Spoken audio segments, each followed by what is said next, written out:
Ahead on DC News Now at 4, Mayor Muriel Bowser says she's not seeking re-election. Her decision 1 year into President Trump's second term and what it could mean for the election next year.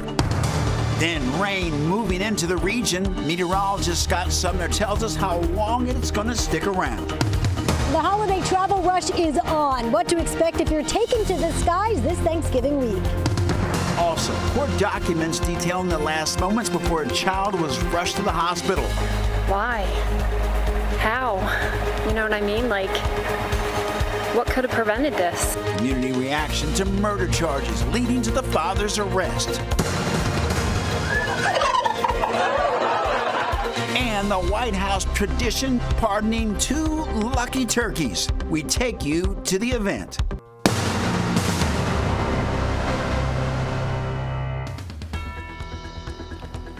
Breaking news at 4, D.C. Mayor Muriel Bowser has announced that she will not run for re-election. Thanks for joining us for D.C. News Now at 4. I'm Mark Hall. Hey, good afternoon. I'm Annalisa Gale. She made that announcement today on her X account saying she will finish out her term for the next 12 months, but that this third term will be her last. D.C. News Now's Ben Dennis joining us live with the latest. And Ben, the mayor still has a year left in office, but the news is certainly really starting to spread and maybe surprise some people.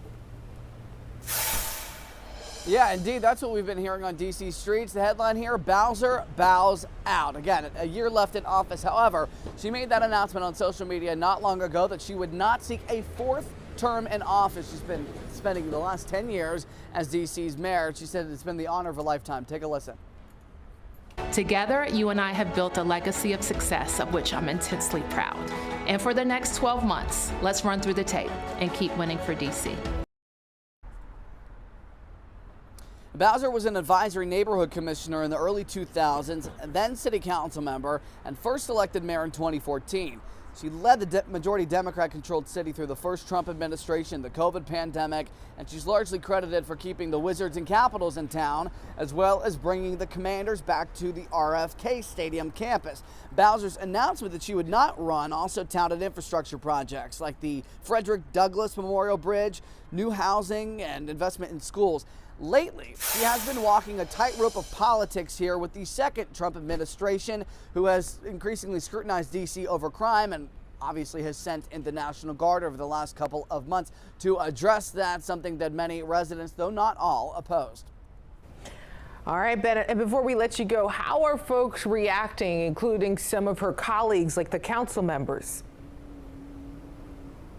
Well, Mark had mentioned this at the top of this story. It seems to be a surprise to some people that recognizing that this is going to be the end of a political era, 10 years in office. But D.C. City Councilman Trayon White, who represents Ward 8, had this to say. Well, you won't see me crying about it.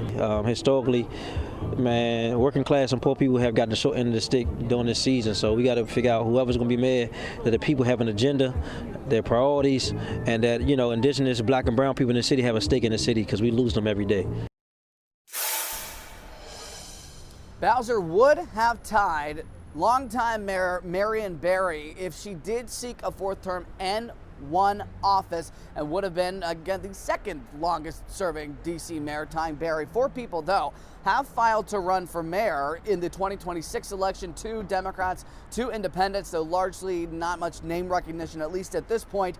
There's also speculation that city council members Kenya McDuffie as well as Janice Lewis George may also throw their hat into the race, though no formal announcement has been made. Live in Northwest, Ben Dennis, back to you. All right, Ben, thank you. And for continuing coverage, we'll be sure to bring you the very latest on our site, dcnewsnow.com.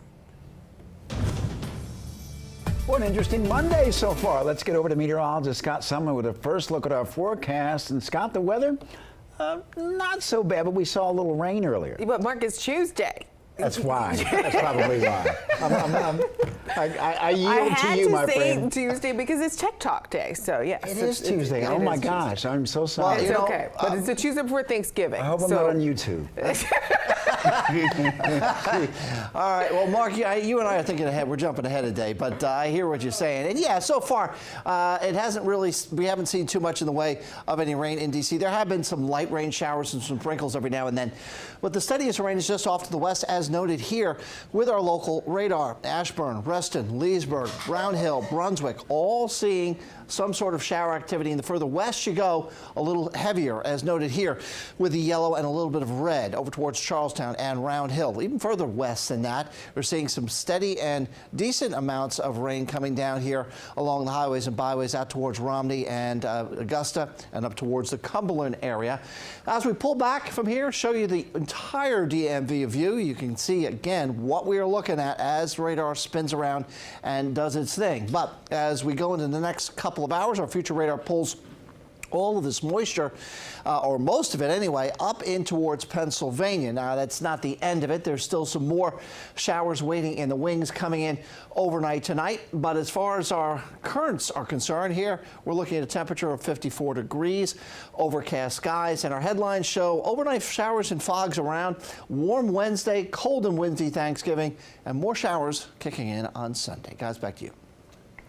All right, Scott, thank you. You're taking a live look at Reagan National, where travelers are flocking to the airport to make it home or to their destination in time for Thanksgiving. Just in time for Thanksgiving, Mark. And experts say today is the busiest day for travelers. We caught up with some flyers ready for their travel plans. This year we're doing something different and I'm really excited. So far it's been really, really quiet, so I'm appreciating that. And right now, AAA predicting that more than 80 million people will travel this Thanksgiving holiday. DC News Now's Marielle Carbone joining us live at Reagan National Airport with more on that. Marielle, how's it looking out there? Well, Annalisa, luckily for most of the travelers we talked to today, everything's been going smoothly. But now that it's getting a little bit later, we're starting to see some of those delays pop up. Major airports like Atlanta, Boston, Fort Lauderdale. But again, people here just really hoping their flight takes off without a hitch. With Thanksgiving just days away, travelers are taking flight, heading home for the holiday and a home-cooked meal. My grandma's cooking. I'm not doing anything this whole year. Tiana Dixon is off to Arizona. So far, it's been really, really quiet. We do have a connecting flight, so we're hoping, because we're going through Chicago, that's where I'm kind of worried about the lines. According to AAA, 82 million Americans are expected to travel this holiday, 6 million of them by air. And while Tuesday is predicted to be the busiest travel day, we showed up 2 hours earlier than we were expecting. It was smooth sailing this afternoon at Reagan National. We're going back to my house in Columbia, South Carolina. Drew Wise is playing tour guide, showing his friend Michael Gallagher, who's from Scotland, his first Thanksgiving ever. I've heard the food's supposed to be really good, the turkey, the mac and cheese and stuff, so I'm excited to try it all. The holiday rush comes on the heels of mass flight delays and cancellations due to the government shutdown, with the FAA forced to reduce air traffic in major hubs, including D.C. I got here 2 hours early, fully expecting the line to be like insane. Emma Lopez was prepared for lingering impacts. Luckily, her trip to Austin is on track and on time. Just really shocked at how few people there are right now. Fingers crossed for everybody else traveling this week. Now, tomorrow is expected to be another busy day here at the airport. As for those driving, AAA is predicting between 11 a.m. and 8 p.m. tomorrow as the busiest time on the roadway, so your best bet if you're driving is to leave early. Reporting live from Reagan National, I'm Marielle Carbone, DC News Now. All right, Marielle, thank you. Meantime, in national news, Ukraine has reportedly agreed to a core elements of a peace deal.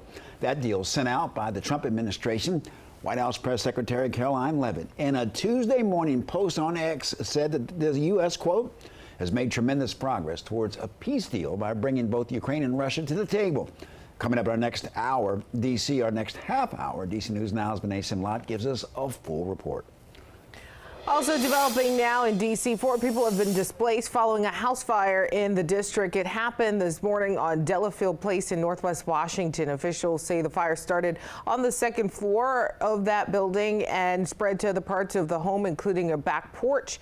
The cause of the fire is still under investigation at this hour.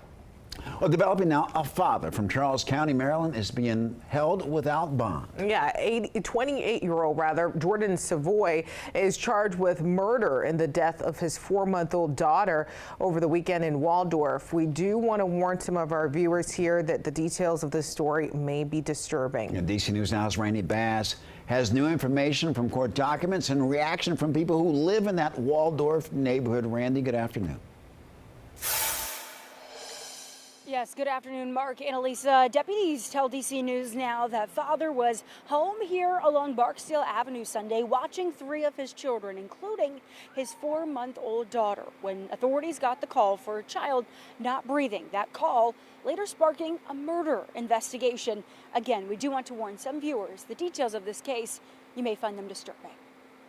Court documents reveal 28-year-old Jordan Savoy was watching his 4-month-old daughter and 2 other children at this Waldorf home on Sunday when deputies say he called the child's mother, who was at work, to report that the baby was limp. After seeing the baby extremely pale and unconscious on a video call, deputies say the mother told Savoy to call 911 and she rushed home to start CPR. Deputies wrote that on the way to the hospital, Savoy told the baby's mother to, quote, not let the police take him to prison, and told her that they would find bruises on the child from where he'd picked her up. The 4-month-old girl was pronounced dead at the hospital. Deputies writing in court documents that doctors at the hospital found the infant girl had bruising and fractures on her collarbone and skull, along with blown pupils, wounds behind the ears, and marks around her genitals. Injuries, deputies say, are believed to be from physical abuse, directly causing the baby girl's death. Court documents reveal the baby's mother said she was, quote, concerned about the defendant watching the children after the baby allegedly sustained bruises, falling off the bed while in his care recently, but said the baby girl didn't show any other signs of distress or injury. Detectives tried to interview the father, but he refused to provide a statement. Neighbors in this tight-knit Waldorf community, I'm just stunned, honestly. Heartbroken hearing the details of the case. I saw the guy, I said, man, he looks familiar. Then I saw the street name. I said, oh my, my heart goes out to him. You know, it's so sad. So close to the holidays, and, you know,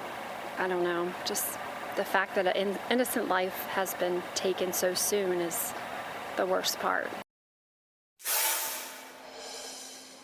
And DC News Now made attempts to reach the baby girl's family today. We were not able to get in touch with them. Savoy, however, remains held without bond in jail here in Charles County. He's due back in court again for a preliminary hearing on December 19th. The story is still developing. We'll bring you new details as we learn them. In Waldorf, I'm Randy Bass, DC News Now. Randy, thank you. And in Annapolis, 58-year-old Paul Soucy is facing first and second-degree assault charges for allegedly threatening carolers. This happened over the weekend on Point No Point Drive near Rolling Nose Elementary School. Police say that Paul Soucy pointed a gun at 4 12-year-old girls who were going door to door in their neighborhood singing Christmas carols. This is a developing story. We're going to bring you the latest as we learn more. Also new today, it's a big day for 2 turkeys. Gobble and Waddle were officially pardoned by the president and first lady in a long-standing White House tradition there. The birds coming from a farm in North Carolina and each weighing about 50 pounds. The president had this to say at the event today. These are the first ever Maha turkeys. I don't know if I agree with that. These are Maha. In other words, they could be fat, but they're still Maha. They've been fattened on a steady diet of grass, beef. So I will grant a full, absolute, and unconditional presidential pardon to 2 handsome Thanksgiving turkeys, and this is their lucky day. Still ahead on DC News Now here at 4, a full look into the day of festivities at the White House for this historic pardoning.